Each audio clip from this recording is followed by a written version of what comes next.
چند سال پہلے ہمارے اسی شہر کی بات بتا رہا ہوں، ایک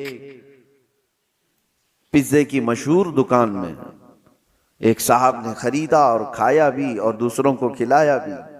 بعد میں پتا چلا کہ یہ دکان والا حالانکہ مسلمان ہے، اونر مسلمان ہے، پیزے کی دکان والا، سننے میں آیا کہ وہ پورک بیچتا ہے، سور کا گوشت بھی پیزے میں ملا کر کے بیچا جاتا ہے۔ تو یہ صاحب فوراً بھاگے بھاگے اس کے پاس گئے، کہا کہ میں تو آپ کی داڑھی اور آپ کے نام کے سلسلے میں مطمئن تھا، تم یہ کیا کر رہے ہو؟ کہا کہ صاحب آپ کے لیے نہیں بیچ رہے ہیں، ہمارے پاس دوسرے لوگ بھی آتے ہیں، ان کے لیے بیچا جا رہا ہے۔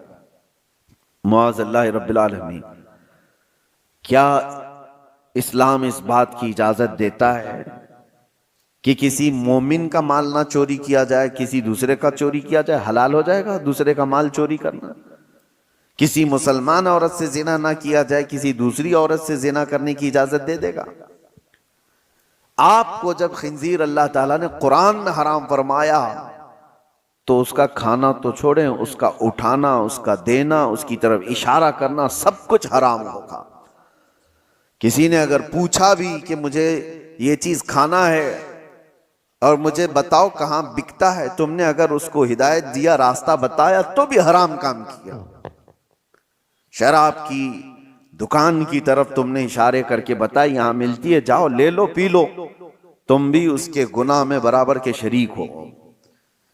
یہ اگر آج حالات ایسے ہو گئے ہوں تو بچنا کتنا مشکل ہو گیا ہے، کتنا مشکل ہو گیا ہے۔ ایک ایسے مسلمان کی دکان پر اس نے دیکھا، یہ بڑا بوال بھی ہوا تھا، بہت کچھ ہوا، لیکن میرے عزیزو اس کا علاج کیا ہے؟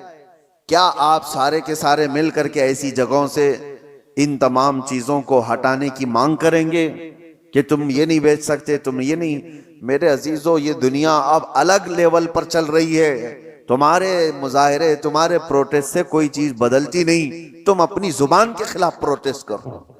اس کو جو ہم نے لذتیں دی تھی، وجہ یہ ہے کہ میں گیا کیوں وہاں پر، یہ زبان مجھے وہاں تک لے گئی کہ مجھے یہی کھانا ہے، تو تم وہاں تک پہنچے۔